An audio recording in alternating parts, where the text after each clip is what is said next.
quick question: why is racism wrong? No, this isn't a joke, a trick, or an alt-right dog whistle. I genuinely want you to consider for yourself why discriminating against people for the color of their skin is wrong in the moral sense. And to be clear, I'm in no way actually debating whether or not it actually is. It's just that much like murder or theft, it's one of those things that society just seems to assume as a given without any serious consideration. Now, the real reason why racism in the real human world is wrong and shouldn't be tolerated is because it's completely fucking retarded. Think about it. What tangible difference is there between the average member of each race? Yes, certain races are more or less susceptible to certain diseases. Yes, on the high ends, there are some notable deviations in certain abilities. All the strongest people tend to be Scandinavian, all the fastest people tend to be Kenyan, all the highest IQs tend to come out of Eastern Asia, etc. But on the whole, if you were to pull the average member of any population, controlling for height, weight, fitness, etc., and subject them to just about any test under the sun, you would likely not find a single statistical aspect to point to as proof of one group's objective superiority over any other.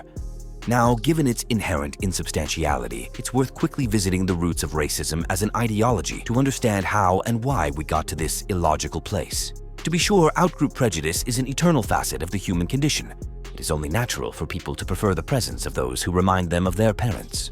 However, we only get from that passive preference to full-on existential hatred via a degree of psychological conditioning I like to call a circumstantial well, much like how a gravity well draws all in its purview towards its center by co-opting their existing angular momentum. An ideology or a culture takes those natural tendencies, preferential biases, and psychological quirks found in all humans and converts them into instruments of its own perpetuation. And like most things, this isn't inherently a problem. In fact, it is necessary to preserve cultural fidelity at all.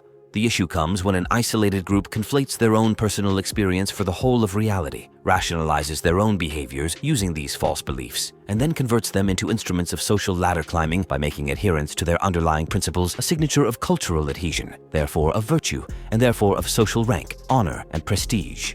In other words, imagine every instance of a black person you and everyone else you knew had ever encountered was an illiterate, obedient slave.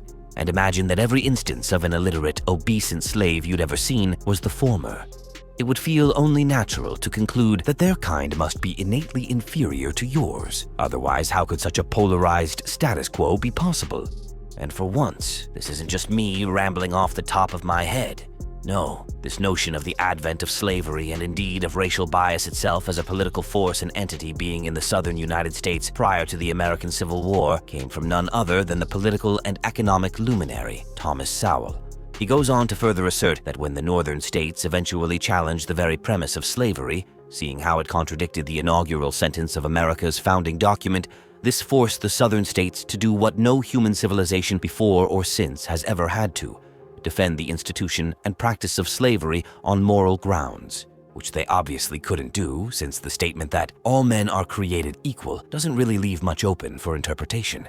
So they fell back on the same old playbook as any other ideologue who's caught flagrantly contradicting themselves: obscure, obstruct, deflect, and when all else fails, scream and hurl rocks and hope the other guy flinches first, which obviously in this case they did not. So what does any of this have to do with the title? Well, consider the X-Men's main antagonist, Magneto, as the quintessential example of this dynamic being ported over to fiction correctly. Being a child Holocaust survivor, he has an understandably low opinion of human morality at the best of times. But when some humans spontaneously start developing mutant powers and the knee-jerk reaction of the government is to send giant robot sentinels to round them up and put them in camps, he decided that if it was to be us or them, then they would be the ones to go the way of the last regime, who regarded ethnic genocide as a legitimate solution to the world's problems. The most obvious counterargument to this is that he's become the very thing he claims to hate, even going so far as to actually refer to mutants as the new master race. But the equally obvious counterpoint to that is that the Nazis couldn't shoot laser beams from their face or levitate skyscrapers with their minds.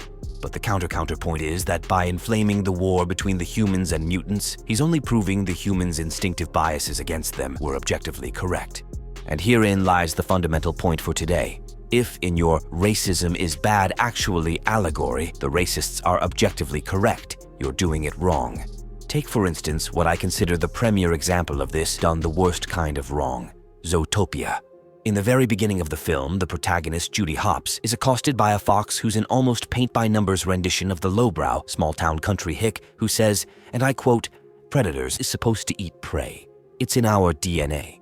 The problem with that is that, as it pertains to literal foxes and rabbits, it is objectively, factually correct. And like I said, if your racists are factually correct in their racism, you don't understand what that word means. Now, the reason why I single out Zootopia for this example is because the crew behind it explicitly drew it up as an analog to real-world racial tensions. The director once comparing the 9-to-1 ratio prey to predators in the wild to the ratio of white to black people in the United States, which, apart from being factually incorrect, directly insinuates that white people instinctively view black people on the sole virtue of their being black the same way a deer looks at a pack of wolves, which, having grown up in an interracial area myself, I can confidently tell you is not the case unless it is deliberately made to be so by people with a vested interest in manufacturing a problem they can then pretend to solve for money and votes. Quick shout out to the bleeding hearts over at Wizards of the Coast for no reason whatsoever in particular. Now, I realize I'm sort of violating my second channel rule by talking about something that's already been talked to death by everyone everywhere ever. But if I'm being completely honest, I have about 6 other scripts in the works right at this moment, but none of them are ready to go into production just yet. So this was more of just some filler content so as not to miss my scheduled upload quota for this week. So anyway, with that, I won't drag this out anymore. You all know the drill from here. Like and subscribe. Come on over to the Discord or join me on X or on alternative media. All links will be below. Buy me a drink with a super thanks tip or check out my books over on Amazon. And until next time, as usual, stay safe, stay sane. And remember, you can never think too much. You can only think badly. Peace be upon you.